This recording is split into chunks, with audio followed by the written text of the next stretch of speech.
যে পর্দাটা থাকে, এই যে উপরের একটা পিছল অংশ, ওইটা আমি উপর থেকে আস্তে আস্তে এভাবে সেগুলো ফেলে দেবো।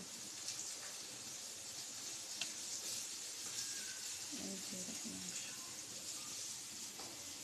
ডিমগুলোকে ভালোভাবে চটকে নেব।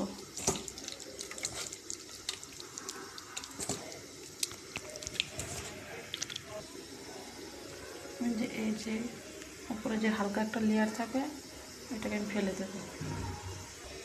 ডিমটাকে যত চটকাবেন ততই খেতে টেস্ট হবে। এখন এখানে আমি পেঁয়াজ দিয়ে দেবো,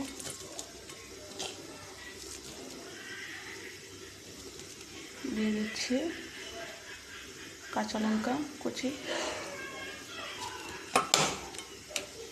এখানে দিয়ে দিচ্ছি আদা কুচি,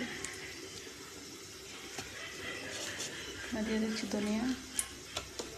ধনিয়া পাতা,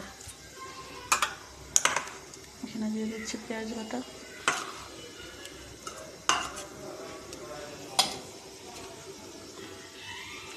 এখানে দিয়ে দিচ্ছি সামান্য কাঁচা লঙ্কা বাটা আর রসুন বাটা, এখানে দিয়ে দিচ্ছি জিরা গুঁড়ো, এখানে দিয়ে দিচ্ছি হালকা পরিমাণ হলুদের গুঁড়ো, এখানে দিয়ে দিচ্ছি 1 চিমটি পরিমাণ গুঁড়ো লঙ্কার গুঁড়ো, এখানে দিয়ে দিচ্ছি আধা টেবিল চামচ নুন, এখানে আমি ধনিয়া গুঁড়ো দিয়ে দিচ্ছি।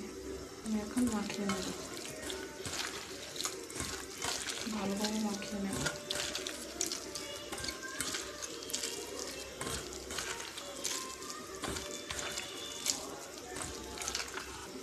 এটা ভালোভাবে চটকাতে হবে, যত মাখানো হবে ততই খেতে কিন্তু স্বাদ হবে। আমি এটাকে 10 মিনিটের